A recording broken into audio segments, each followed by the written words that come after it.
நம்முடைய எதிராளியாகிய பிசாசானவன் என்று 1 பேதுரு 5:8 வாசிக்கிறோம். நமக்கு ஒரே ஒரு எதிரி தான் உண்டு.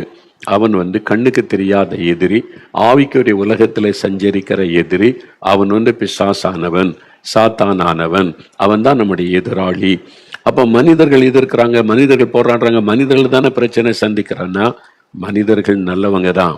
அவங்க அல்ல, அவங்களுக்கு பின்னால் நின்று அந்த ஆவி, அந்த பிசாசானவன் நமக்கு விரோதமாய் கிரியை செய்து மனிதர்களை தூண்டிவிட்டு மனிதர்களை பயன்படுத்தி நம்மோடு அவன் யுத்தம் பண்ணுகிறான். நமக்கு விரோதமான காரியத்தை செய்ய வைத்து நமக்குள்ளே கோபத்தை உண்டாக்குகிறான், எரிச்சலை உண்டாக்குகிறான், பயத்தை உண்டாக்குகிறான், டிப்ரெஷனை கொண்டு வருகிறான், நம்மை பயமுறுத்துகிறான். அதற்கு மனிதர்களை அவன் பயன்படுத்துகிறான். இதை நம்ம அறிந்து கொண்டாலே ஈஸியா நம்ம ஜெயித்து விடலாம். அதனால நமக்கு விரோதமாய் போராட மனிதர்களை சாத்தான் தான் தூண்டி எழுப்புகிறான் என்பதை முதலாவது விளங்கி கொள்ளணும். அதனால தான் நம்முடைய போராட்டம் மனிதர்களோடு அல்ல, இரத்தமும் மாம்சமும் உடைய மனிதர்களோடு நம்முடைய போராட்டம் அல்ல. அவர்கள் நம்முடைய சத்துருக்களும் அல்ல. அவங்க நம்மளை பகைக்கலாம், விரோதிக்கலாம், நாம் அவங்களை பகைக்க கூடாது. நம்முடைய போராட்டம் அவங்களோட அல்ல, அவங்களுக்கு பின்னால மறைந்திருந்து செயல்படுகிற ஆவி, அதோடு தான் போராட்டம். அப்ப இந்த சாத்தானோடு நம்ம போராடும் போது ஆவியானுடைய பலன் இல்லாம ஜெயிக்க முடியாது. என்னால் சாத்தான் ஆவிக்குரிய உலகத்துல சஞ்சாரம் பண்ணுகிறவன், கண்ணுக்கு தெரியாத எதிரி. அவனோடு நம்ம யுத்தம் பண்ணணும், அவனை ஜெயிக்கணுமானா பரிசுத்த ஆவியானுடைய வல்லமையும் பலன் இல்லாம முடியவே முடியாது. அதனாலதான் ஆண்டவர் பரிசுத்த ஆவி வரும்போது நீங்கள் வல்லமை பெற்றுக்கொள்வீங்க அப்படின்னு அப்போஸ்தலர் 1:8 சொல்லி இருக்கிறார். அந்த வல்லமை நீங்க பெற்றுக்கொண்டா சுலபமா சாத்தானுடைய வல்லமைகளை நீங்க மேற்கொள்ள முடியும், நீங்க ஜெயம் பெற்றவளா இருக்க முடியும் என்று தேவன் தன்னுடைய வல்லமையை நமக்கு தருகிறார். சாத்தானின் வல்லமையை மேற்கொள்ள பரலோகத்தின் தேவன் தம்முடைய வல்லமை நமக்கு தருகிறார் பரிசுத்த ஆவியானவர் மூலமாக. அப்போ அவர் நம்மை பலப்படுத்தி வல்லமை உள்ளவர்களாய் மாற்றுகிறார். இதுல சாத்தான் எப்படி யுத்தம் பண்ணுகிறான்? நேர்ல நின்று நான் பிசாசு வந்திருக்கிற, சாத்தான் வந்திருக்கிற, உன்னோடு யுத்தம் பண்ண வந்திருக்கிற அப்படிலாம் சொல்ல மாட்டான். அவன் தந்திரமாய் யுத்தங்களை நடத்துகிறவன், தந்திரமாய் நமக்கு விரோதமாய் போராடுகிறவன். அதனால தான் பிசாசின் தந்திரங்களோடு எதிர்த்து நிற்க நீங்க திராணி உள்ளவளாய் இருக்கணும்னு சொல்லி எபேசியர் 6:13 நம்ம வாசிக்கிறோம். சாத்தானுடைய தந்திரங்கள் நமக்கு தெரியாதவைகள் அல்லவே என்று சொல்லி பவுல் அப்போஸ்தலன் அதை குறித்து நமக்கு தெரியப்படுத்துகிறார். அப்ப சாத்தான் தந்திரமா தான் செயல்படுவான், மறைந்திருந்து தான் செயல்படுவான். ஆனால் அந்த தந்திரத்தை வெளிப்படுத்துகிறவர் பரிசுத்த ஆவியானவர். அவனுடைய தந்திரங்களை அறிந்து நம்ம மேற்கொள்ளணும். அவனுடைய தந்திரங்கள் தெரிந்திருந்தால்தான் நம்ம மேற்கொள்ள முடியும். சாத்தான் எப்பவுமே ரகசியமாய் செயல்படுகிறவன், மறைவிடங்களில் இருந்து செயல்படுகிறவன். அதனால தான் மக்களை பாருங்க, கடவுள் நம்பிக்கை இல்லைன்னு சொல்றவங்க பிசாசாவது பேயாவது ஒன்றும் கிடையாதுங்க. இந்த 21ஆம் நூற்றாண்டில் பேய் பிசாசுன்றீங்க, அதெல்லாம் நம்புவதில்லை. இதுவே பிசாசனுடைய தந்திரம். பிசாசுன்னு ஒன்று இருக்கிறத நம்பினா கடவுள்னு ஒருத்தர் இருக்கிறான்றதை நம்பி ஆகணும். அதனால பேய் பிசாசு மேலே நம்பிக்கை இல்லை, அப்படிலாம் ஒன்று கிடையாதுங்க அப்படின்னு சொல்ல வைப்பதே சாத்தானுடைய ஒரு பெரிய தந்திரம். அப்போ சாத்தான் இப்படிதான் செயல்படுவான் தந்திரமாக. இதுல ரட்சிக்கப்பட்ட கர்த்தருடைய பிள்ளைகளை கூட அவன் எப்படி ஏமாற்றிடுவான், வஞ்சிப்பான் என்பதை குறித்து கடந்த நாட்கள்ல நம்ம தியானித்தோம். எப்படி தாவீதை அவன் தூண்டி எழுப்பி தவறு செய்ய வைத்தான் என்பதை நம்ம தியானித்தோம்ல. சரி, இப்போ இன்றைக்கு ஒரு முக்கியமான காரியத்தை நம்ம பார்க்க போறோம். என்ன தெரியுமா? சாத்தான் நம்மளை மோதி சேதம் உண்டாக்கி நம்மளை முடக்க முதல்ல போராடுவான். அவனால முடியல, டைரக்டா நம்மளோட மோத முடியல, ஜெயிக்க முடியல. இங்க ரொம்ப விவரமா இருக்கிறாங்க, ஜெபிக்கிறாங்க, ஆவியில ஸ்ட்ராங்கா இருக்கிறாங்க, இவங்களை என்னால ஜெயிக்க முடியல, இந்த வீட்டுக்குள்ள நுழைய முடியல, இந்த சபைக்குள்ள நுழைய முடியல, இந்த ஊழியத்துக்குள்ள நுழைய முடியல, இவனுடைய வாழ்க்கையை என்னால டச் பண்ண முடியல அப்படின்னு சொன்ன உடனே அவன் இன்னொரு காரியத்தை தந்திரமா செய்வான். என்ன செய்வான் தெரியுமா? நேர ஆண்டவரிடத்துல போவான். பரலோக ராஜ்யத்துல சாத்தானுக்கு ஒரு உரிமை கொடுக்கப்பட்டு இருக்கிறாரு. தேவனுக்கு முன்பாக போய் நின்று பேசக்கூடிய அளவிற்கு இந்த லூசிஃபர் என்கிற சாத்தான், பழைய பாம்பாக்கிய வலு செருப்போம் அப்படி சொல்றல, தேவதூதனா இருந்து தள்ளப்பட்டவன். ஏன்னா அவன் அங்கிருந்தானே இருந்து பழக்கப்பட்டவன். அவனுக்கு ஆண்டவர் பெர்மிஷன் தந்திருக்கிறார் போல. அதனால நேர கர்த்தருக்கு முன்னால போய் நிற்கிறான். கர்த்தரிடத்துல போய் நின்று அவருடைய உள்ளத்துக்குள்ளே ஒரு தூண்டுதலை உண்டாக்கி மனிதர்களை சேதப்படுத்தி அழிப்பதற்கான திட்டத்தை கொண்டு வருகிறவன். இதுக்குள்ள அவனுடைய தந்திரம் இருக்கிறது. யோபுடைய சரித்திரத்துல அதை பற்றி வாசிக்க முடியும். இயேசு கிறிஸ்துவும் அதை குறித்து சொல்லுகிறதை, சீஷரோடு சொல்லுகிறதை பார்க்க முடியும். இதை நாம் இன்றைக்கு தியானித்து அறிந்து கொள்ளணும். யோபுடைய சரித்திரம் எடுத்துக்கொள்ளுங்க. யோபுடைய சரித்திரம் 1ஆம் அதிகாரம் பழைய ஏற்பாட்டில் 634வது பக்கம் எடுத்துட்டீங்களா? அதுல யோபுடைய சரித்திரம் எழுதப்பட்டு இருக்கிறது. அவர் ஊத்ஸ் என்கிற தேசத்திலே வாழ்ந்த ஒரு பெரிய செல்வந்தர், பெரிய பணக்காரர், பெரிய கோடீஸ்வரர். ஆனா கர்த்தர் மேல ரொம்ப அன்பும் ஒரு விசுவாசமும் வைத்திருந்தவர், கர்த்தருக்கு பயந்து நடந்தவர், பாவத்துக்கு இடம் கொடுக்காதபடி பொல்லாப்புக்கு விலகி ஜீவித்த ஒரு மனிதர். அப்ப அவருடைய வாழ்க்கையில ஆண்டவர் அவருக்கு நல்ல குடும்பத்தை கொடுத்த 7 குமாரர் 3 குமாரத்திகள், அது மாத்திர சொத்துக்கள், ஒட்டகங்கள், ஏர் மாடுகள் அப்படின்னு சொல்லி அவருக்கு இருந்ததெல்லாம் பாருங்க. 7000 மாடுகள், 3000 ஒட்டகங்கள், 500 ஏர் மாடுகள், 500 கழுதைகள், மிகுதியான மிருக ஜீவன்கள், திரளான பணிவிடை வேலைக்காரங்களே 100கணக்கா இருக்கிறாங்க. எல்லாத்தையும் பராமரிக்கணும்ல. ஆட்டு மந்தை, மாட்டு மந்தை, ஒட்டக மந்தை, நிலங்கள், எங்கு பார்த்தாலும் சொத்து பெருகி இருக்கிறது. ஆண்டவர் ஆசீர்வதித்திருக்கிறார். அதனால வேலைக்காரிகள்லாம் நிறைய இருக்கிறாங்க. செல்வ சீமானாய் வாழுகிறார். சாத்தான் பார்க்கறான், இந்த யோபு ஆண்டவர் ஆசீர்வதிச்சுக்கிட்டே இருக்கிறாரு. அது மாத்திரம் இல்ல, யோபுவை குறித்து சொல்லும் போது மக்கள் எல்லாம் கர்த்தர் எவ்வளவு பெரியவர், அவனை ஆசீர்வதிக்கிறாரு, இந்த ஆண்டவருடைய நாம மகிமைப்படுகிறார், கர்த்தருடைய நாம மகிமைப்படுகிறது. பார்த்தோன்ன சாத்தானால பொறுக்க முடியல. இந்த யோபை ஏதாவது வழி பண்ணணும், இதே யோபை கொண்டே கர்த்தரை மறுத்து வைக்கணும், ஆண்டவரை தூஷிக்க வைக்கணும். அதற்கு என்ன பண்ணலான்னு சொல்லி யோபை தாக்குவதற்கு, நஷ்டத்தை உண்டாக்க, இழப்பை உண்டாக்க, அவனுடைய ஆசீர்வாதத்தை திருடி கொள்ள திட்டம் போட்டு வருகிறான். ஆனால் அவனால அவனுடைய வீட்டுக்குள்ள நுழைய முடியல. ஏன்னா கர்த்தர் வேலி வச்சு அடைச்சு பாதுகாக்கிறார். கர்த்தர் வேலி வச்சுட்டா அதை தாண்ட எந்த சாத்தானுடைய வல்லமையினால முடியாது. 1000 மந்திரவாதிகள் ஒன்று சேர்ந்தா கூட அதை உடைச்சிக்கிட்டு உள்ள போகவே முடியாது. கர்த்தருடைய பாதுகாப்பு அவ்வளவு ஸ்ட்ராங் ஆனது.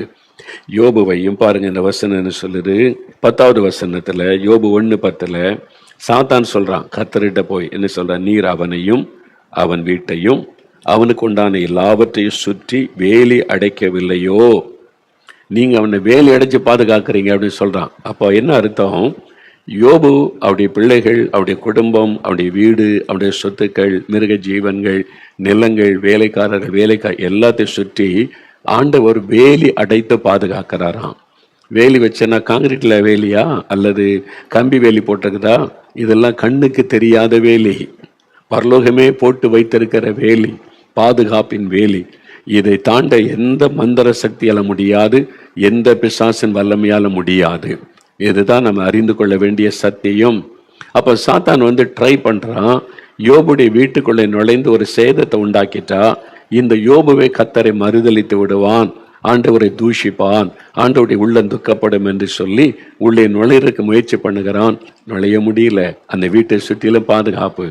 சரி, அவன் வீட்டுக்குள்ளதான் நுழைய முடியல, அவனுடைய மந்தைக்குள்ள நுழையலாமா, சேதம் உண்டாக்கலாமா, மரணத்தை உண்டாக்கலாமா, ஆடு மாடுகளை மறிக்க வச்சிடலாமா, சேதம் உண்டாக்கலாமான்னு பார்க்கறான். உள்ள போக முடியல. அங்கேயும் ஆண்டோடைய வேலி இருக்கிறாரு. அவனுடைய சொத்துக்கள் இருக்கிற, இங்க நிலம், இங்க நெல் விளையுது, கோதுமை விளையுது, காய்கறி விளையுது, எங்க பார்த்தாலும் யோபுக்கு நிறைய நிலம் இருக்குது, வருமானம் வருது. அங்க கை வச்சுட்டா அப்ப அங்க ஒரு சேதத்தை உண்டாக்கி நஷ்டத்தை உண்டாக்குறதுக்கு முயற்சி பண்ணா அங்கேயும் நுழைய முடியல. கர்த்தர் வேலி வைத்திருக்கிறார். அப்ப யோபுவையும் அவன் வீட்டையும் அவனுக்கு உண்டான எல்லாவற்றை சுற்றிலும் கர்த்தர் வேலி வச்சிருக்கிறார்.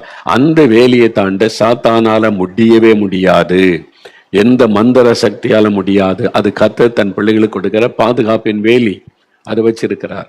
நம்முடைய கண்களால பார்க்க முடியாது, சாத்தானுக்கு தெரியும் அந்த வேலி. அதனால சாத்தான் பார்க்கறான், யோபுவை டச் பண்ண முடியல, எல்லா விதத்துல முயற்சி பண்ணியாச்சு, வீட்டுக்குள்ள நுழைய முடியல, அவனுடைய வயல் நிலங்களுக்குள்ள போக முடியல, மந்தைக்குள்ள நுழைய முடியல, எல்லாம் கர்த்தர் வேலி வச்சு பாதுகாக்கிறாரு. இந்த யோபு மூலமா கர்த்தருடைய நாமம் தூஷிக்கப்படணும், இவனை ஆண்டவரை மறுதலிக்கணும். என்ன செய்யலாம்? சேதம் உண்டாக்குனா ஒரு பிரச்சனை வந்துட்டா அது நடக்கும். ஆனா அதை கொண்டு வர முடியலையே. அப்ப சாத்தான் பார்க்கிறான், இந்த வேலி வச்சது கர்த்தர், நேர அவர்கிட்ட போகலான்னு சொல்லி ஒரு நாள் கர்த்தருடைய சமூகத்தில் நிற்கிறான். பார்த்தீங்களா, ஒரு நாள் தேவபுத்திரர் கர்த்தருடைய சந்நிதியில் நின்ற போது சாத்தானும் அவர்கள் நடுவிலே நின்றான். சாத்தானும் நடுவில் நிற்கிறான், பரலோகத்துல தேவனுடைய சிங்காசனத்துக்கு முன்பாக. இப்போ ஆண்டவர் அவனை பார்க்கிறார். அவனை பார்த்து சொல்றார், கர்த்தர் சாத்தானை பார்த்து, நீ எங்கே இருந்து வருகிறாய் என்றார். சாத்தான் கர்த்தருக்கு பிரதியுத்தரமாக, பூமி எங்கும் உலாவில் அதில் சுற்றி திரிந்து வருகிறேன். சாத்தான் சுற்றி திரிகிறவன். பூமி எங்க சுற்றி தெரிகிறான். அப்படியே பார்க்குறான், யாரை பிடிக்கலாம், யாரை ஜெபிக்கிறாங்க, யார் ஊழியம் செய்கிறாங்க, யார் இயேசு மகிமைப்படுத்துறாங்க, அவங்கள எப்படி தாக்கலாம், நஷ்டம் உண்டாக்கலாம், வியாதியை கொண்டு வரலாம், சுற்றி திரிகிறான். அப்படியே பார்க்குறான். யார் மூலமா இயேசு மகிமைப்படுகிறாரோ அவங்கள கை வைக்கணும், அவங்க மூலமா இயேசுக்கு அவமானத்தை கொண்டு வரணும்னு சுற்றி தெரிந்து பார்க்கிறான். பூமி எல்லாம் சுற்றி தெரிந்தான். இப்போ அவன் யாரை குறித்த எண்ணத்தோடு பரலோகத்து வந்திருக்கிறான் தெரியுமா? இந்த யோபுவை சோதிக்கணும், இல்லை யோபு மூலமா ஆண்டவரை துக்கப்படுத்தணும். அப்போ யோபுவை டச் பண்ணணுமானா ஆண்டவர் வேலி வச்சுட்டாரு, அவர் பெர்மிஷன் இல்லாம தொட முடியாது. அப்போ அந்த வேலியை எடுக்கணும்னா கர்த்தரால தான் முடியும்.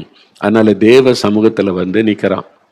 அப்போ அவன் ஆண்டவருக்கு தெரிஞ்சுட்டு இவன் எதுக்காக வந்திருக்கிறான் அப்படின்னு. அவர் எல்லாவற்றையும் அறிந்த ஒரு தேவன். அவ பாருங்க, கர்த்தர் சாத்தானை நோக்கி, நீ என் தாசனாகிய யோபின் மேல் கவனம் வைத்தாயோ? யோபு குறித்து பேச வந்திருக்கிறான். யோபுவை டச் பண்ண முடியலையே, யோபுவை வச்சு ஆண்டவரை தூஷிக்க வைக்க முடியலையே, யோபுவை சுத்தில பாதுகாப்பு இருக்குது, அதை போய் பரலோகத்துல போய் ஆண்டவட்டத்துல தான் இதை குறித்து பேசணும். தந்திரம், சாத்தானுடைய தந்திரம் நிக்கிறான். கர்த்தர் அறிஞ்சிட்டார். அப்ப ஆண்டவரை கேட்க சாத்தானை நோக்கி, என் தாசனாகிய யோபின் மேல் கவனம் வைத்தாயோ? உத்தமனும் சன்மார்க்கனும் தேவனுக்கு பயந்து பொல்லாப்புக்கு விலகிறவனுமாய் இருக்கிற அவனை போல் பூமியில் ஒருவனும் இல்லை. ஆண்டவர் யோபை குறித்து சாட்சி கொடுக்கிறார். யோபு ஒரு நீதிமான், சன்மார்க்கன், அவன் பொல்லாப்புக்கு விலகிறவன், தெய்வ பயமுள்ளவன், அவனை போல பூமியில யாருமே இல்லை. அதுதான் சாத்தானுக்கு கோபம். இவன் உள்ள சாட்சியா இருக்கிறானே, இவர் மூலமா இயேசு கர்த்தர் மகிமைப்படுகிறாரே, கர்த்தருடைய வல்லமை வெளிப்படுகிறதே, இவன் மூலமாகவே கர்த்தருக்கு அவமானத்தை கொண்டு வரணும்னு தான் நின்று பேசுகிறான். கர்த்தருக்கு தெரிஞ்சுட்டு இவன் எதுக்கு வந்திருக்கிறான்னு சொல்லி. இப்போ அவன் கர்த்தர்கிட்ட என்னன்னு சொல்றான் பாருங்க, யோபு விருதாவாகவா தேவனுக்கு பயந்து நடக்கிறான்? ஒரு கேள்வி கேட்கிறான். நீங்க அவனை ஆசீர்வதிச்சிருக்கிறீங்க, அவனை பாதுகாக்கிறீங்க, வேலி அடைச்சிருக்கிறீங்க, செய்ததெல்லாம் வாய்க்க பண்ணி பெருக பண்ணிக்கிட்டே இருக்கீங்க. அதனால தானே கர்த்தர் நல்லவனை துதிக்கிறான், புகழுகிறான், ஆராதனை செய்கிறான். கொஞ்சம் என்கிட்ட விட்டு பாருங்க, கொஞ்சம் நான் அவனை கை வைத்து அவனுக்கு உண்டானதெல்லாம் எடுத்துட்டேன்னு வைங்க, உண்மை மறுதளிச்சிருவான், உண்மை தூஷிப்பான். சாத்தான் பாருங்க தந்திரமா பேசுகிறான். ஆண்டவர் உடனே சொல்றார், என் தாசனாகி யோபு அப்படிப்பட்டவன் அல்ல, நான் யோபுவை நம்புகிறேன், என் மேல் அவன் வைத்திருக்கிற அன்பு பெரிது, விசுவாசம் பெரிது, ஒரு நாளும் இந்த உலக காரியத்துக்காக என்னை மறுதளிக்க மாட்டான், என்னை விட்டு விலக மாட்டான். கர்த்தர் யோபை குறித்து சாட்சியா பேசுகிறார். உடனே சாத்தான் கேட்டுறான் பாருங்க, நீங்க எனக்கு ஒரு அனுமதி கொடுங்க, நான் அவனுடைய வாழ்க்கையில சில ஆசீர்வாதத்தை பிடிங்கிடுறேன், அது எடுக்கப்பட்டு போயிட்டா யோபு மறுதளிச்சிருவான். கர்த்தர் சொல்ல அப்படிலாம் கிடையாது, இனி எல்லாத்தையும் எடுத்தா கூட யோபு மறுதளிக்க மாட்டான், என் மேல அவன் அன்பு வைத்திருக்கிறான், உலகத்தில் உள்ள பொருட்களை காட்டில என்னை நேசிக்கிறான். பார்க்கலாமா? பார்க்கலாம். சவால். இவ ரெண்டு பேருக்கும் பரலோகத்தில் வாக்குவாதம் நடந்து சாத்தான் ஆண்டோடைய உள்ளத்தை தூண்டி விட்டு ஒரு சவாலுக்கு இழுத்து யோபை வச்சுதான் சவால் நடக்குது. யோபை வச்சுதான் கர்த்தரும் பேசுகிறார், சாத்தானும் பேசுகிறான். சரி, அப்ப ஆண்டவர் சொல்றார், சரி யோபு கையில இருக்கிறான்ல, நீ செஞ்சுக்க. ஆனா ஆண்டவர் என்ன சொல்றாரு பாருங்க, கர்த்தர் ஒரு சோதனை இந்த மாதிரி சாத்தான் தந்திரமா சோதிப்பதற்கு நிற்கும் போது ஆண்டவர் என்ன சொல்றாரு பாருங்க, 12ஆம் வசனத்துல, கர்த்தர் சாத்தானை நோக்கி, இதோ அவனுக்கு உண்டானவைகள் எல்லாம் உன் கையில் இருக்கிறது, அவன் மேல் மாத்திரம் உன் கையை நீட்டாதே என்றார். அப்பொழுது சாத்தான் கர்த்தருடைய சந்ததியை விட்டு புறப்பட்டு போனான். இப்ப ஆண்டவர் சொல்றார், அவனுக்கு உண்டான எல்லாம், அவனுடைய சொத்துக்கள், அவனுடைய வேலைக்காரர்கள், பிள்ளைகள் எல்லாம் அவன் கையில இருக்கிறப்பா, வேலி எடுத்துட்டேன், விட்டு கொடுத்துட்டேன், யோபு மேல மட்டும் கை வைக்க கூடாது. அதாவது பார்த்தீங்களா, ஆண்டவர் சாத்தானுக்கு ஒரு அனுமதி கொடுக்கிறார், ஒரு சவாலை ஆண்டவர் ஏற்றுக்கொள்ளுகிறார். சாத்தான் விடுகிற சவாலை ஏற்றுக்கொள்ளுகிறார். யோபை குறித்து கொடுக்கப்பட்ட சவால், உங்களை குறித்தும் என்னை குறித்தும் கூட சவால் உண்டாகும். ஆண்டவர் சவால் விடுவார். சாத்தான் தூண்டி எழுப்பி நம்மை சோதிப்பதற்காக உத்தரவை பெற்றுக்கொண்டு வருவான். நல்ல மருந்தராதங்க, தந்திரமாய் வருவான். அதனால சத்துரு சோதித்திட தேவ உத்தரவுடன் வருவான் அப்படின்னு ஒரு அழகான பாட்டை பரிசுத்தவான் எழுதி வச்சிருக்கிறாங்கல்ல. சத்துரு சோதித்திட தேவ உத்தரவோடு வருவான். இப்போ தேவனுடைய உத்தரவோட யோபுடைய வாழ்க்கைக்குள்ள சாத்தான் நுழைகிறான். இப்ப ஆண்டவர் வேலையை எடுத்து விட்டுட்டார். ஓகே, யோபு மட்டும் தொடக்கூடாது, கண்டிஷனோட தான் ஆண்டவர் சொல்லுகிறார். சாத்தானுக்கு ரொம்ப சந்தோஷமாயிட்டு யோபுவை கொண்டே கர்த்தரை மறுதளிக்க வைக்கணும் அப்படின்னு சொல்லி நீங்க பாத்தீங்கன்னா ஒரே நாள்ல அவனுடைய சொத்துக்கள் எல்லாம் எடுக்கப்படுகிற. Just one day. காலையில பெரிய செல்வ சீமான், மாலையில பார்த்தா ஒண்ணுமே இல்லை, எல்லாத்தையும் சாத்தான் எடுத்துட்டான். விபத்தை உண்டாக்குகிறான், திருடர்களை கொண்டு அடுத்தவங்களை கொண்டு வந்து களவாட வைக்கிறான், பெரிய சேதத்தை உண்டாக்குகிறான். எல்லாம் போய்விட்டது. வேலைக்காரர்கள் இழந்துட்டாங்க. 10 பிள்ளைகள் ஒரே நாளில். அவங்க எல்லாம் விருந்துக்கு ஒரே இடத்துல சகோதர சகோதரி கூடி இருந்தா பெரும் காற்று அடித்தது, வீடு நொறுங்கி விழுந்து எல்லாரும் இறந்துட்டாங்க. யோசித்து பாருங்க, 10 பிணங்கள் கடத்தப்பட்டு இருக்கிற எல்லாம் யோபுடைய பிள்ளைகள். 10 பேரும் எடுத்துட்டான் சாத்தான். எல்லா சொத்துக்களும் போய்விட்டாரு. எல்லாம் அங்கங்க ஒவ்வொரு வேலைக்காரர் ஓடி வந்து நியூஸ் மட்டும் சொல்றான், இந்த மாதிரி போச்சு, ஆடு போச்சு, மாடு போச்சு, ஒட்டகம் போச்சு, கழுதைகள் போச்சு, எல்லாத்தையும் எடுத்துட்டாங்க, நான் ஒருவன் மாத்திரம் வந்திருக்கிறேன். அப்போ அது யோபு தனித்து விடப்பட்ட நிலைமை, எல்லாத்தையும் இழந்து போன நிலைமை. என்ன நடக்கிறது, என்ன காரணம்? வெளியில உள்ள யாருக்குமே தெரியாது. ஊரார்கள் எல்லாம் பேசியிருப்பாங்க, ஆனால் யாருக்காவது ஏதாவது தெரியுமா? நமக்கு வேதத்தில் இது சரித்திரம் எழுதப்பட்டதுனால நமக்கு தெரியும் இதுக்கு பின்னால் இருப்பது யார் என்று. அதுக்கு பின்னால் இருப்பது சாத்தான், அவனுடைய தந்திரங்கள். யோபுவை கொண்டு ஆண்டவரை மறுதலிக்க வைக்கணும்னு சொல்லி சவால் விட்டு இந்த காரியத்தை செய்து கொண்டு இருக்கிறான். அப்ப இதெல்லாம் யோபுக்கு தெரியாது. சாத்தான் போய் கர்த்தரிடத்துல சவால் விட்டாரு, ஆண்டவர் சவாலை ஏற்றுக்கொண்டதெல்லாம் தெரியாது. ஆனா யோபு என்ன சொல்றாரு பாருங்க, கர்த்தர் கொடுத்தார், கர்த்தர் எடுத்தார், கர்த்தருடைய நாமத்திற்கு ஸ்தோத்திரம். அப்படியே பிசாசுக்கு மூஞ்சில் அரைஞ்ச மாதிரி யோபுடைய வார்த்தை. சாத்தான் தந்திரமா வந்தா யோபு நேரடியாக ஜெயித்து விட்டார். பிசாசு வெட்கப்பட்டு போகும்படி அவர் ஆண்டவரை துதித்தார். கர்த்தர் கொடுத்தார், கர்த்தர் எடுத்தார், கர்த்தருக்கு ஸ்தோத்திரம். சாத்தானுக்கு மையமே கிடையாது. என் கர்த்தர் தான், அவருடைய சித்தம் இல்லாம தொட முடியாது. கர்த்தர் பெர்மிஷன் கொடுத்ததுனால தானே சாத்தான் எடுக்க முடிஞ்சது. சாத்தானை வந்து எடுக்க முடியலையே, எடுக்க முடியாது. அதனால தான் சொல்ல, கர்த்தர் கொடுத்தார், கர்த்தர் எடுத்தார், கர்த்தருடைய அனுமதி இல்லாம எடுக்கப்பட முடியாது. இப்ப ஆண்டவருடைய உள்ள மகிழுகிறத பாருங்க. அப்ப ஆவிக்குரிய உலகத்துல நடக்கிற ஒரு சம்பவம் இருக்கிறது. ஆண்டவருக்கும் சாத்தானுக்கும் இடையே நடைபெறுகிற சில சவால்கள், போட்டிகள். அதுல இடையில மாட்டிக்க போறது யார் தெரியுமா? நம்ம தான். நம்ம இதை புரிந்து கொள்ளணும். இந்த சாத்தானுடைய தந்திரத்தை அறிந்து கொள்ளணும்னு கர்த்தர் விரும்புகிறார். நிறைய பேருக்கு இது தெரியாததுனால சில போராட்டம், நஷ்ட இழப்பு வந்த உடனே அப்படியே ஃபெடப் ஆயிடுறாங்க, டிப்ரெஷன் ஆயிடுறாங்க, ஊழியத்தொட்டு போயிடுறாங்க, கர்த்தரை விட்டு பின் வாங்கிடுறாங்க. ஆனா இந்த சத்தியத்தை நீங்க அறிந்து கொண்டீங்கன்னா வீறு கொண்டு எழும்பி சாத்தானை நீங்க ஜெயிப்பீங்க, மேற்கொள்ளுவீங்க. அதனால்தான் அதை குறித்து ஆண்டவர் உங்களோடு பேசுகிறார். இப்ப யோபுடைய சரித்திரத்துல பாருங்க, யோபுக்கே தெரியாது ஆவிக்குரிய மண்டலத்துல என்ன நடக்குது. சாத்தான் வந்து கர்த்தரிடத்துல பெர்மிஷன் வாங்கிட்டு வந்திருக்கிறார், அதெல்லாம் ஒண்ணு யோபுக்கு தெரியாது. அவன் நேச்சுரலா நடக்கிறது போல தானே எல்லாம் நடக்கிறது. அப்போ யோபு வந்து அந்த சூழ்நிலையிலையும் கர்த்தரை மறுதலிக்கல, ஆண்டவருக்கு நன்றி சொல்லுகிறார். இதுதான் கர்த்தர் நம்மிடத்தில் எதிர்பார்க்கிறார், உங்ககிட்ட அவர் எதிர்பார்க்கிறார். அப்போ சாத்தான நம்ம ஜெயிக்கணுமானா அவனுடைய தந்திரங்களை நம்ம முதலாவது அறியணும். இது ஏன் அந்த உடனே ஆண்டவரை முறுமுறுக்கிறது, கேள்வி கேட்கறது, ஆண்டவர் குத்த சொல்லுவது, எனக்கு இப்படி நடக்கணும், எனக்கு ஏன் இப்படி நடக்கணும், என்ன நான் என்ன பாவம் செஞ்சிட்டேன் அப்படிலாம் ஆண்டவர்கிட்ட மோதுவது, அது பாவம். சாத்தான் நம்மளை மோத விட்டு வேடிக்கை பார்ப்பான். நீ போய் ஆண்டவர்கிட்ட மோது. என்ன கத்தர் சொன்ன, ஆண்டவர் தான் இல்லைன்னு சொன்ன பாரு, நடந்துக்குல்ல, இழந்துட்டல்ல, அவமானம் தானே, நிந்த தானே, போய் கத்தர்கிட்ட மோது. இதுதான் பிசாசனுடைய தந்திரம். ஆனா யோபு பாருங்க, அதுக்கு இடம் கொடுக்கல. என் கர்த்தர் நல்லவர், என் மீது அன்புள்ளவர், தீமை செய்ய மாட்டார், கர்த்தருக்கு ஸ்தோத்திரம். அப்போ நம்ம ஸ்தோத்திரத்தினால அவர் ஜெயிக்கிறார். அப்ப நம்முடைய வாழ்க்கையில் கூட இப்படி நடக்குமா? நடக்கும். டிஜேஸ் தினகரன் உங்களுக்கு தெரியும்ல, நம்ம கண்ணால பார்த்த நம்முடைய தேசத்துல மிகுந்த வலிமையாய் பயன்படுத்தப்பட்ட தேவ மனிதர்.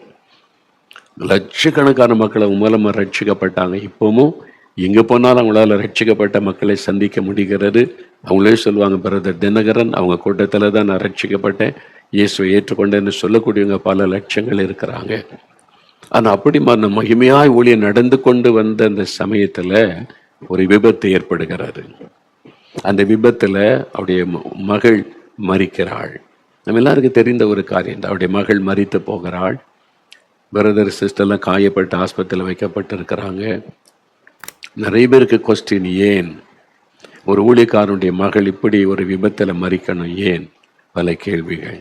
ஆள் கொண்டு சொல்றது, எழுதுறது, ஒரு ஏற்கனவே காயப்பட்ட உள்ளத்துல ஈட்டினால மறுபடியும் குத்தி காயப்படுத்துறது, இதெல்லாம் செஞ்சாங்க. அந்த காலத்துல நடந்தது.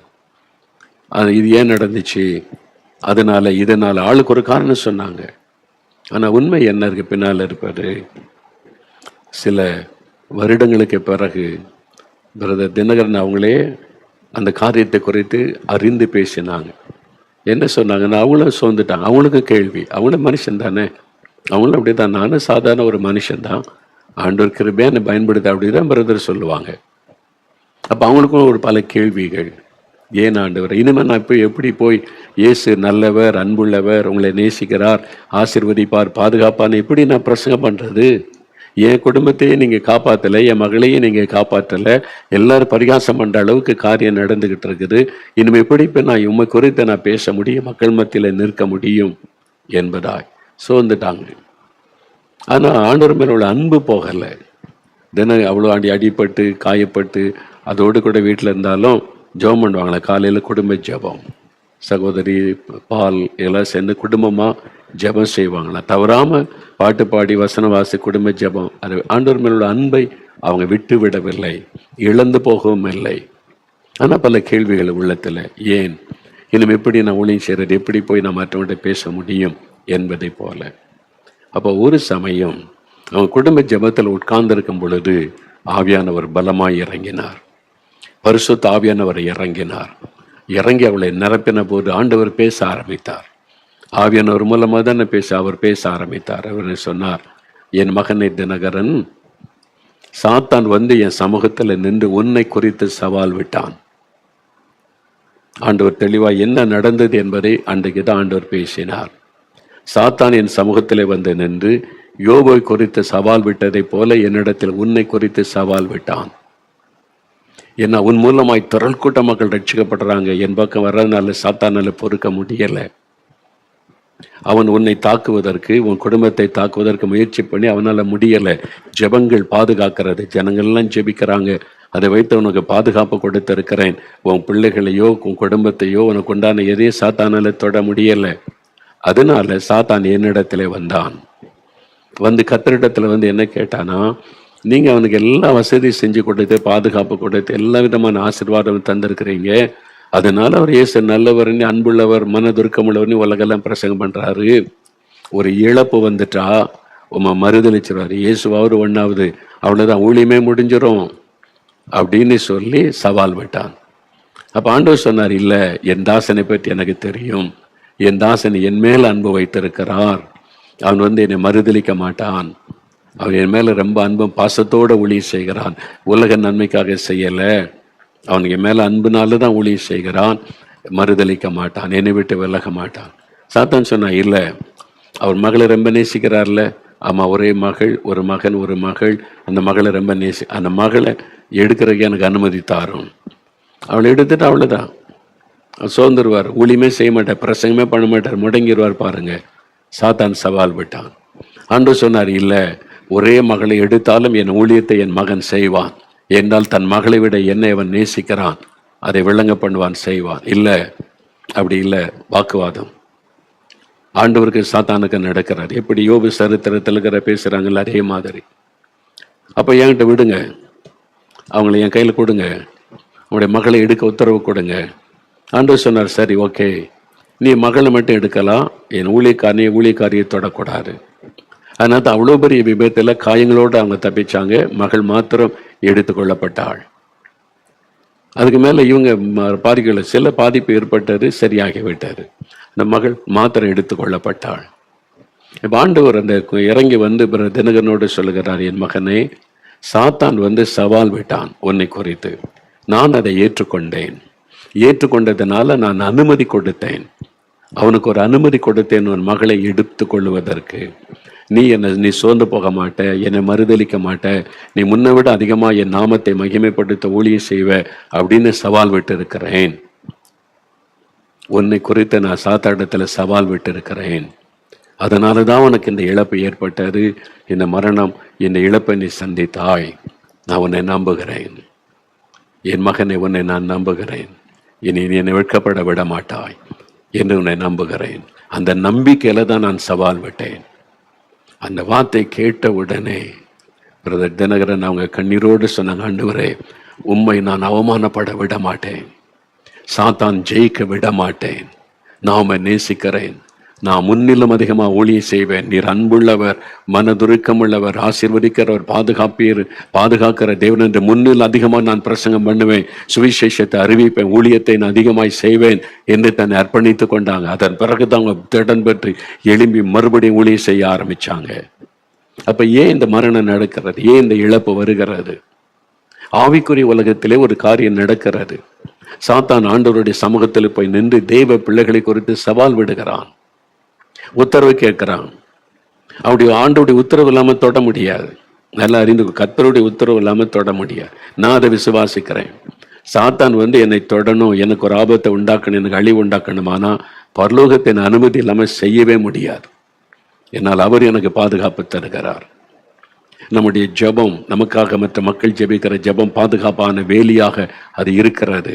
அதை தாண்டி சாத்தானால வர முடியாது, மந்திரவாதத்தால வர முடியாது, பில்லி சுனியத்தால அதனால தான் எத்தனையோ பேர் மந்திரவாதம் பண்றாங்க, பில்லி சுனியம் பண்றாங்க. தொட முடியல, பாதிக்க முடியல. கொஞ்சம் மோதி பார்ப்பான், சில காரியத்தை ஆண்டவர் அனுமதிப்பார், இந்த அளவுக்கு போ, இதுக்கு மிஞ்சி போகாதுன்னு சொல்லி. நீங்க பாருங்களேன், சாத்தான் இப்போ தினகரன் ஜெயித்து மறுபடியும் சுவிசேஷத்தை அறிவித்து சாத்தானுக்கு அவமானத்தை கொண்டு வந்தாங்க, ஆண்டவருக்கு மகிமையை கொண்டு வந்தாங்க.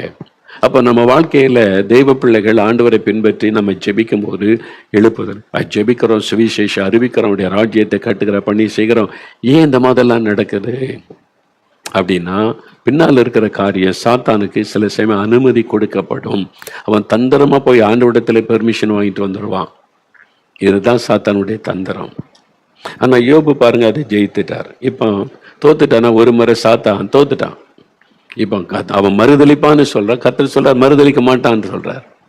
இப்போ அந்த எல்லாம் எடுத்துக்கொள்ளப்பட்டாச்சு. யோபு என்ன சொல்லுவான்? நீ பரலோகமும் கவனிக்கிறது, சாத்தானு கவனிக்கிறான். யோபு என்ன சொல்லுவான்?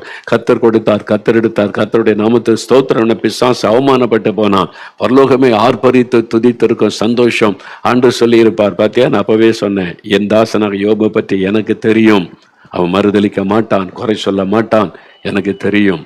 இப்போ பிசாசு வெட்கப்பட்டானா, அவன் எத்தனை முறை தோத்தாலும் அவனுக்கு வெக்கமும் கிடையாது, அவமானமும் கிடையாது, திரும்ப திரும்ப திரும்ப வந்து நிற்பான். பாருங்களேன், 2ஆம் அதிகாரம் 1ஆம் வசனம் பார்த்தா, பின்னொரு நாளிலே தேவபுத்திரர் கர்த்தருடைய சந்நிதியில் வந்து நின்ற போது, தேவதூதர்கள்லாம் வந்து நிற்கிறாங்க, சாத்தானும் அவர்கள் நடுவிலே கர்த்தருடைய சந்நிதியில் வந்து நின்ற. இப்ப மறுபடியும் வந்திருக்கிறான். பின்னொரு நாள், முதல்ல தோத்து போயிட்டு அவமானப்பட்டு போனான், அதோட ஓடி போக வேண்டியதானே, திரும்ப வந்துட்டான். இதான் பிசாசு, திரும்ப திரும்ப திரும்ப வருவான். நம்ம தான் சோர்ந்து போறாங்க, அவன் சோர்ந்தே போறதில்லை. தோத்தாலும் சோர்ந்து போறதே கிடையாது. அதனால நம்மளும் சோர்ந்து போகக்கூடாது. பிசாசு என்னதான் பண்ணாலும் சோர்ந்து போகக்கூடாது. நம்ம ஆண்டவரை துக்கப்படுத்திடக்கூடாது, ஆண்டவருக்கு ஒரு அவமானத்தை கொண்டு வந்துடக்கூடாது. சரியா? அதுதான் நம்ம இந்த சத்தியத்தில் அறிந்து கொள்ளணும். சாத்தான் மறைந்திருந்து செயல்படுகிறவன், தந்திரமாய் செயல்படுகிறவன், அதை நம்ம அறிந்து கொள்ளணும். இப்ப மறுபடியும் வர்றான். இப்ப வந்த உடனே கர்த்தர் சாத்தானை பார்த்து, நீ எங்கே இருந்து வருகிறாய் என்றார். சாத்தான் கர்த்தருக்கு பிரதியுத்தரமாக, பூமியில் எங்கும் உலாவி அதில் சுற்றி திரிந்து வருகிறேன். மறுபடியும் அதே காரியம் சொல்றான். அப்பொழுது கர்த்தர் சாத்தானை நோக்கி, நீ என் தாசனாகிய யோபின் மேல் கவனம் வைத்தாயோ? உத்தமனும் சன்மார்க்கனும் தேவனுக்கு பயந்து பொல்லாப்புக்கு விலகுகிறவனுமான மனுஷனாகிய அவனை போல பூமியில் ஒருவனும் இல்லை. இப்ப எதுக்காக திருப்பி வந்திருக்கிறான்றதை கர்த்தர் அறிஞ்சிட்டார். மறுபடியும் யோபை குறித்து பேசத்தான் இவன் வந்திருக்கிறான் அப்படின்னு அறிந்து கொண்டனால ஆண்டவரை பேசுகிறார். என்ன சொல்றாரு? முகாந்தரம் இல்லாமல் அவனை நிர்மூலமாக்கும்படி நீ என்னை ஏவின போதிலும் அவன் இன்னும் தன் உத்தமத்திலே உறுதியாய் நிற்கிறான் என்றார். சாத்தானே, நீ தான் ஏவின, என்ன சவால் விட்ட, முகாந்திரமே இல்லை, ஒரு காரணம் இல்லை, அவன் தப்பே பண்ணல, பாவமே செய்யல, ஆனா அவனை நீ வேதனைப்படுத்தவும் அவனை நிர்மூலமாக்கும்படி என்னை நீ ஏவின. நான் சவாலை ஏற்றுக்கொண்டேன், ஆனாலும் அவன் இன்னும் தன்னுடைய உத்தமத்திலே உறுதியா நிற்கிறான். பாத்தியா? ஆண்டவர் சந்தோஷமா சொல்றார். பிசாசு தோல்வியை ஒத்துக்கவே மாட்டான். பார்த்துக்கிடுங்க, தோல்வியை ஒத்துக்கவே மாட்டான். பிசாசு இருக்கானே, தோத்து போனவன் தோல்வியை ஒத்துக்க மாட்டான். அவன் தான் ஜெயித்த மாதிரி பேசுவான். பார்த்தீங்களா, உலக நாடுகளே பாருங்களேன், சில லீடர்ஸ் எல்லாம் ஃப்ராடு பண்ணி ஏமாத்தி தாங்கள் வெற்றி பெற்றதாக, அங்கே அந்த தேர்தலில் வெற்றி பெற்ற மக்கள் சப்போர்ட்லாம் எனக்கு தான் இருக்கிற மாதிரி வீரம் பேசுவான். நல்லா பார்த்தீங்கன்னா தோத்து போனவங்க, நிறைய சர்வாதிகாரி ஆட்சி பண்ணவெல்லாம் பாருங்களேன், நிறைய நாடுகள் அப்படிதான். இன்னைக்கு உலகம் முழுதுமே இந்த மாதிரி ஃப்ராடுத்தனம் பண்ணுறவங்க தான் பெருகி கொண்டே இருக்கிறாங்க. ஆனால் ஒத்துக்கவே மாட்டாங்க. பாருங்களேன், பேசுவாங்க பார்த்தீங்களா, இவன் லஞ்சம் வாங்கி இவன் மேலே வழக்கு வச்சு பெரிய கேஸ் இருக்கும். ஆனால் நாங்கள் ஆட்சிக்கு வந்தால் லஞ்ச வாங்கத்தை ஒழிப்போம் அப்படின்னு வீரமா பேசுவாங்க. அவன் வெக்கமே இருக்காது. பார்த்துருக்கீங்களா நீங்க? அரசியல்வாதிகளுக்கு வெக்கமே இருக்காது. அவன் ஊழல் பண்ணி ஃப்ராடுத்தனம் பண்ணி கோடிக்கணக்காக சொத்து வச்சு அது கேஸ் நடந்துக்கிட்டே இருக்கும். அங்கே மாட்டிக்கிட்டு முழிப்பான், அதுக்கு அடிமையா இருப்பான். அந்த மேடையில் பேசும்போது பார்த்தா நான் வந்துட்டா எல்லாம் ஊழலை ஒழிப்பேன், லஞ்சத்தை இவன் லஞ்சம் வாங்கி ஃப்ராடுத்தனம் பண்ணி தான் மாட்டிக்கிட்டு முழிக்கிறான். ஆனால் அதை பற்றி பேச வெக்கமே இருக்க. ஏன்னா அதான் சாத்தானுடைய சுபாவம். வெக்கமே பட மாட்டான். பார்த்துக்கிட்டுங்க, இதான பார்க்குறான் பாருங்க. பிசாசுக்கு வெக்கமே கிடையாது. அவன் இன்னும் ஃப்ராடுத்தனம் பண்ணாலும் அவன் ஜெயித்த மாதிரி தான் பேசுவான். இதுதான் அவனுடைய தோத்தாலும் தோல்வியை ஒத்துக்க மாட்டான். அதனால தான் சாத்தான் பாருங்களேன், சாத்தான் கர்த்தருக்கு பிரதியுத்தரமாக தோலுக்கு பதிலாக தோலையும் தன் ஜீவனுக்கு பதிலாக தனக்கு உண்டான எல்லாவற்றையும் மனுஷன் கொடுத்து விடுவான். ஆனாலும் நீர் உமது கையை நீட்டி அவன் எலும்பையும் அவன் மாம்சத்தையும் தொடுவீரானால் அப்பொழுது அவன் உமது முகத்துக்கு எதிரே உமை தூஷிக்கானோ பாரும். மறுபடியும் சவால் விடுறான். சொத்துக்களை எடுத்துட்டீங்க, பிள்ளைகள் எடுத்துட்டீங்க, கர்த்தர் கொடுத்தாரு, கர்த்தருக்கு ஸ்தோத்திரம்னு சொல்லிட்டான். அவனுடைய சரீரத்தை தொட்டா, சரீரத்துல வேதனை வந்துட்டா எந்த மனிதனை மறுதளிச்சிருவான். எலும்பையும் சதையும் தொட்டா அவ்வளவுதான் அப்படின்ற மாதிரி மறுபடியும் தூண்டுறான். அப்பொழுது கர்த்தர் சாத்தானை நோக்கி, இதோ அவன் உன் கையில் இருக்கிறான். சாத்தான் கையில் ஒப்பு கொடுக்கிறார் ஆண்டவர். எதுக்கு? சோதிக்கிறக்கு ஒப்பு கொடுக்கிறார். ஆனாலும் அவன் பிராணனை மாத்திரம் தப்ப விடு. அவனுடைய ஜீவனை உன்னால் எடுக்க முடியாது. நீ தொடக்கூடாது. சரீரத்தை தாக்கலாம், அவனுடைய ஜீவனை உயிர் எடுக்க முடியாது. கர்த்தர் ஒரு வரையறை கொடுக்கிறார். சாத்தானை அனுமதிச்சாலும் தேவன் ஒரு வரையறை கொடுத்து தான் அனுமதிப்பார். எந்த அளவு நம்மளை தாக்கலாம், எந்த அளவு நம்முடைய வாழ்க்கைக்குள்ளே வந்து பிரச்சனை உண்டாக்கி நமக்கு விரோதமாய் காரியம் செய்யலான்னு.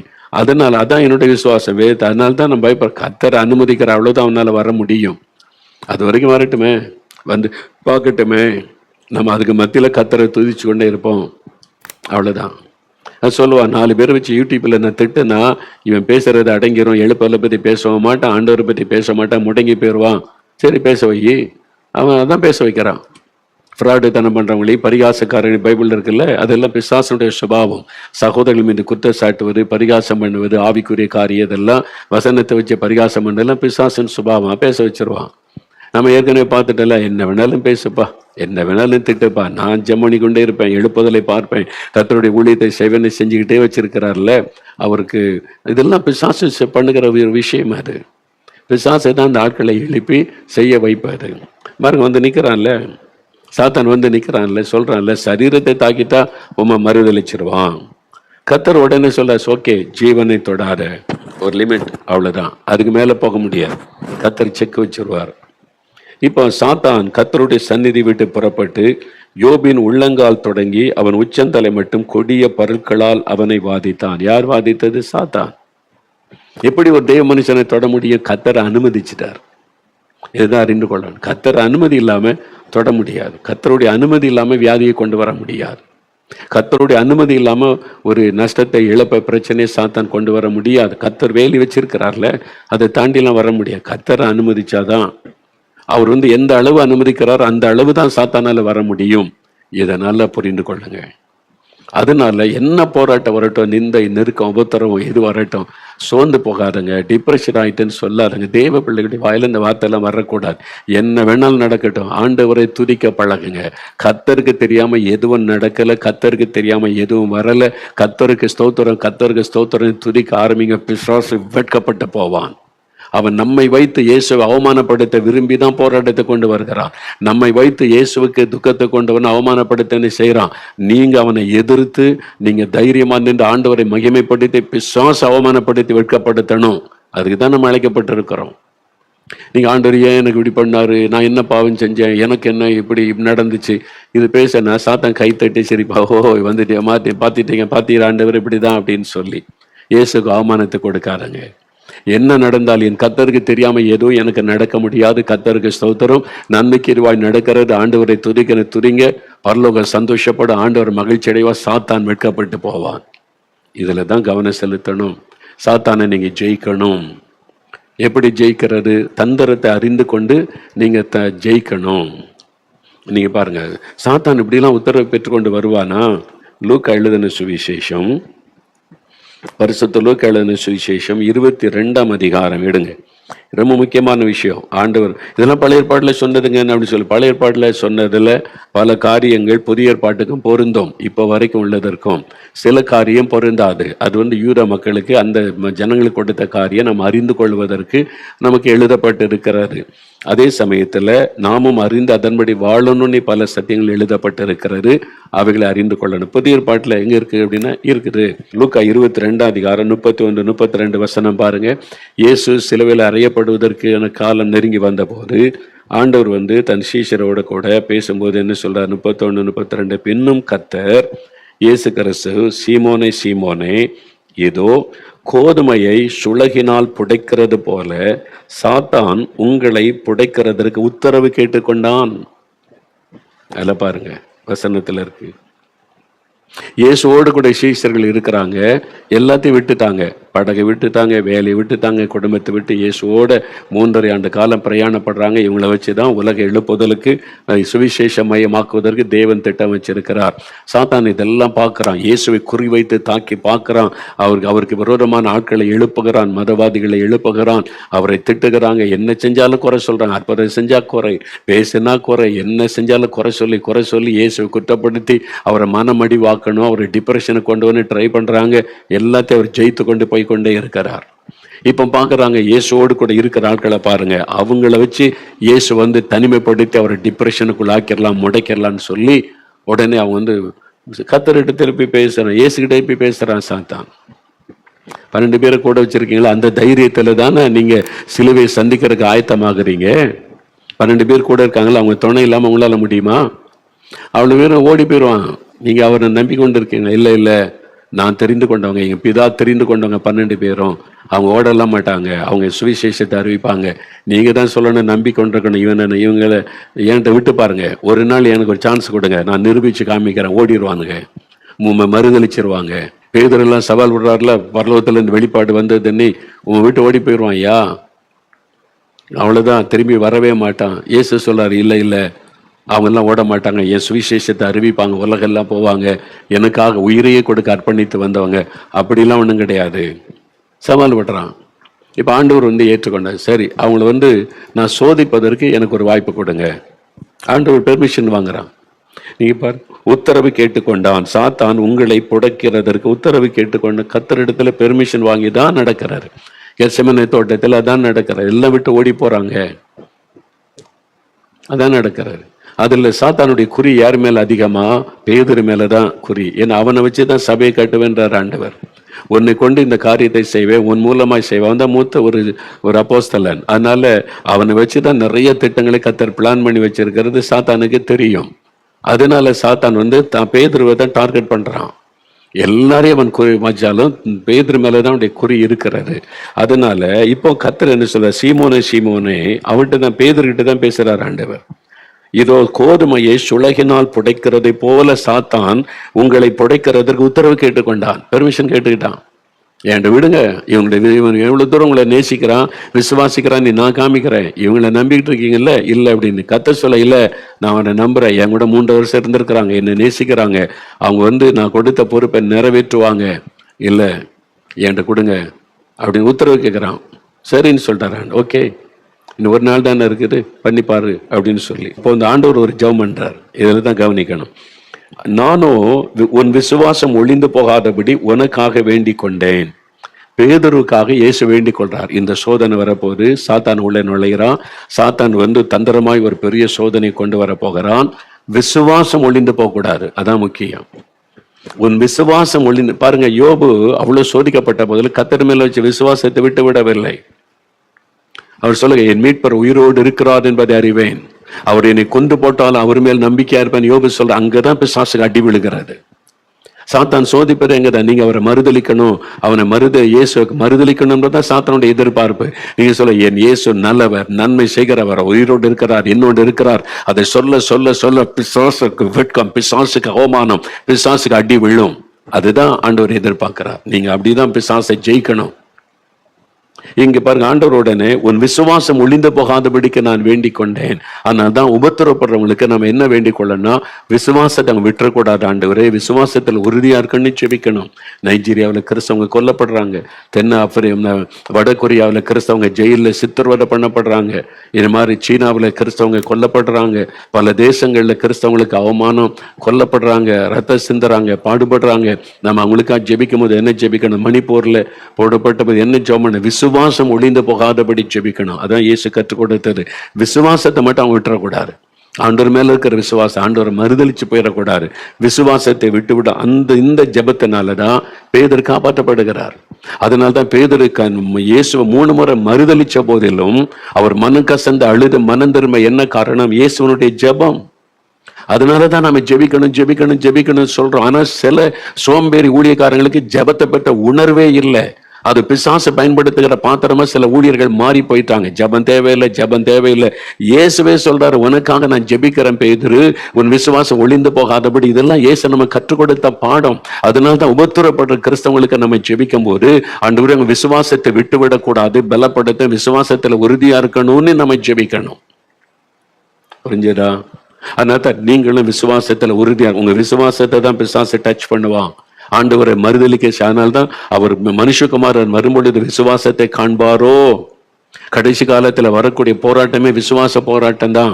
அதனாலதான் ஆண்டவர் சொன்னார், பத்திரிகையில வாக்குத்தத்த செய்தி எழுது, விசுவாசிகளை பலப்படுத்தி விசுவாசத்தில் உறுதியா நிக்கணும். அதனாலதான் ஜெபிக்கலாம் நிகழ்ச்சியில அற்புத அடையாளங்களை சொல்லி மக்களை உற்சாகப்படுத்தி விசுவாசத்துல நிலைநிறுத்து கர்த்தர் சொன்னதுனாலதான் இதெல்லாம் செய்து கொண்டு இருக்கிறோம். ஏன்னா கடைசி காலத்துல வரக்கூடிய போராட்டமே விசுவாச போராட்டம். விசுவாசத்துலதான் சாத்தான் கை வைப்பான். மனுஷகுமாரன் வரும்பொழுது விசுவாசத்தை காண்பாரோ அப்படின்னு ஆண்டவர் சொல்லி இருக்கிறார். அங்கதான் பிசாசு கை வைப்பான். இதைத்தான் அறிந்து கொள்ளணும். இந்த சாத்தானுடைய தந்திரத்தை அறிஞ்சிட்டீங்கன்னா ஈஸியா அவனை ஜெயித்து விடலாம். இப்ப ஆண்டவர் வேண்டிக்க இயேசுவே சொல்றார், நீ குணப்பட்ட பின்பு உன் சகோதரரை ஸ்திரப்படுத்து. அதே ஆண்டவர் சொல்றார். பேதுரு தான் முன்னால வைக்கிறார். நீ தான் பேதுரு, உனக்காக வேண்டிக் கொண்ட, நீ பாதுகாக்கப்படுவ, நீ உன் சகோதரர்கள் உடன் இருக்கிற எல்லாரையும் ஸ்திரப்படுத்து. அதனால தான் பேதுரு தான் லீட் பண்றாரு எல்லாரையும். அப்போஸ்தலர் நடபடியில பாருங்க, எல்லாரையும் தைரியப்படுத்தி லீட் படுத்தி கொண்டு போகிறார். 1 பேதுரு தான் முதலாவது எழுதின புஸ்தகம். அவர் தான் எழுதுகிறார். உபத்திரவ காலம், ரோமர்களால் உபத்திரவம் சபைக்கு வந்தபோது முதல் புஸ்தகமே அவர் எழுதுகிற கடிதமே உபத்திரவப்படுவது நல்லது, உபத்திரத்தின் வழியா தான் போகணும், பயப்படாதங்கன்னு தைரியப்படுத்த உபத்திரவப்படுகிற கிறிஸ்தவங்களுக்கு எழுதினதான் 1 பேதுரு. அதுதான் முதலாவது எழுதின கடிதமே. அப்ப இதெல்லாம் வேதத்தின் சத்தியம். அப்ப இந்த கடைசி காலத்துல போராட்ட உபத்திரவத்திற்கு ஆண்டவர் சில சமயத்துல அனுமதி கொடுக்கலாம். மோகலாசர் கையில கொடுங்க, நான் ஒரு சொல்ல வச்சு புடைச்சு எடுக்கிறேன்னா சரி பாத்துக்கன்னு சொல்லுவார் ஆண்டவர். அந்த பாடு வழியே போய் தான் ஆகணும். அந்த உபத்திரத்தின் அதுக்குதான் நான் கடந்து வந்த பாதை. இப்ப இதை விட பயங்கரமான அவமான நிந்தைகளை கடந்து வர ஆண்டவர் நடத்தினார். ஆண்டவர் நான் சோர்ந்து போக ஆண்டவர் விடல. எனக்காக இயேசு விண்ணப்பம் பண்ணி இருப்பார். என் விசுவாசம் ஒளிந்தரக்கூடாது. எத்தனை பேர் இப்போ லட்சக்கணக்கான மக்களுடைய ஜெபம் என்னை பலப்படுத்துகிறது. உங்களுடைய ஜெபம்லாம் என்னை தாங்குகிறது. அதனால சாத்தான் எத்தனை போராட்டம் கொண்டு வந்தாலும் தைரியமாய் முன்னேறி செல்ல முடிகிறது. அப்ப சாத்தான் தந்திரமா தான் வருவான். அவன் கர்த்தரிடத்துல போய் பெர்மிஷன் வாங்கிட்டு வருவான் உங்களை சோதிக்க. நான் அதுக்கு அப்படி பெரிய ஆளா நினைக்காதங்க. நீங்க சாட்சியா இருக்கீங்கல்ல, வேலை செய்யற அதை கெடுக்கிறதுக்கு அவன் உத்தரவு வாங்கிட்டு வருவான். உங்க வீட்டுக்குள்ள சமாதானத்தை கெடுக்க, ஒரு போராட்டத்தை கொண்டு வர, வியாதியை கொண்டு வர, நெருக்கத்தை கொண்டு வர, நஷ்டத்தை கொண்டு வர உத்தரவு வாங்கிட்டு வருவான். நீங்க அதை புரிந்து கொண்டு துதிக்க பழகுங்க. எல்லாத்துக்காக ஸ்தோத்திரம் பண்ணுங்க. சாத்தான் தோல்வி அடைவான். இழந்து போனதெல்லாம் 2 மடங்கு பெற்றுக்கொள்வீங்க. நீங்க அவமானப்படுத்தப்பட்ட இடத்துல உயர்த்தப்படுவீங்க. ஆண்டவர் இயேசு பேதுருக்காய் ஜெபிச்சதுனால அவர் மனம் கசந்து அழுத மனம் திரும்பி மறுபடியும் கர்த்தருக்கு எழுந்து பிரகாசிக்கிற ஒரு சூழ்நிலை வந்தது. காரணம் இயேசுடைய ஜெபம். அதனால நாம இப்படி ஜெபிக்கணும். அதனால இந்த நாள்ல யோசித்து பாருங்க, சாத்தானுடைய தந்திரங்களை குறித்து ஒரு முக்கியமான காரியத்தை கற்றுக் கொடுத்திருக்கிறார். நேரடியா பிசாசு மோதுவான். அவனால நம்ம தொட முடியல, டச் பண்ண முடியல, சேதப்படுத்த முடியலன்னா கர்த்தரிடத்துல போய் உத்தரவு வாங்கி கொண்டு வருவான். ஆண்டவர் சில சமயத்துல நம்மீது வைத்த நம்பிக்கையில அதுக்காக தினமும் அவனால சோதிக்க முடியாது. 1 முறை 2 முறை அவ்வளவு. அதுக்கு பிறகு யோபுடைய வாழ்க்கையில சாத்தானுக்கு இடமே இல்லை. அவ்வளவுதான், கெட் அவுட், இதுக்கு மேல வராத. 2 முறை சோதிச்சாச்சு, என் பையன் மகன் ஜெயிச்சுட்டா இதுக்கு மேல பக்கமே வராதுன்னு சொல்லி அதுக்கு பிறகு சாத்தான அனுமதிக்கல ஆண்டவர். அதனால அவ்வளவுதான், ஒரு குறிப்பிட்ட. அதனால டெய்லி பிசாசு வந்துகிட்டே இருப்பான், செய்து சோதிச்சுக்கிட்டே இருக்கிறதுக்கு ஆண்டவர் அனுமதி கொடுப்பார்? அப்படிலாம் கொடுக்க மாட்டார் ஆண்டவர். அதனால பயந்துராருங்க, தைரியமா இருங்க. இந்த நாள்ல சொல்ல இன்னைக்கு, ஓ அதனாலதான் எனக்கு இந்த போராட்டமா, நான் இவ்வளவு ஜெபிச்சும் கர்த்தரோடு இருந்து ஏன் எனக்கு இந்த போராட்டம், இந்த நெருக்கனை கலங்கி கொண்டு இருந்தேன், பின்னால சாத்தான் இவ்வளவு தந்திரமா செய்யறானா, இனி நான் முறுமுறுக்க மாட்டேன், சோர்ந்து போக மாட்டேன், கர்த்தரை துதிப்பேன். துதிக்க ஆரம்பிங்க, ஜெயிச்சிருவீங்க. சாத்தான் தோத்துருவான், இழந்து போனதை திரும்ப பெறுவீங்க. சூழ்நிலையை நீங்க துதிக்க ஆரம்பிச்ச உடனே அட்மாஸ்பியரே மாறிடும். இப்ப இருக்கிற போராட்டம் எல்லாம் விலகிறோம். அதுக்குதான் ஆண்டவர் காத்து கொண்டு இருக்கிறார்.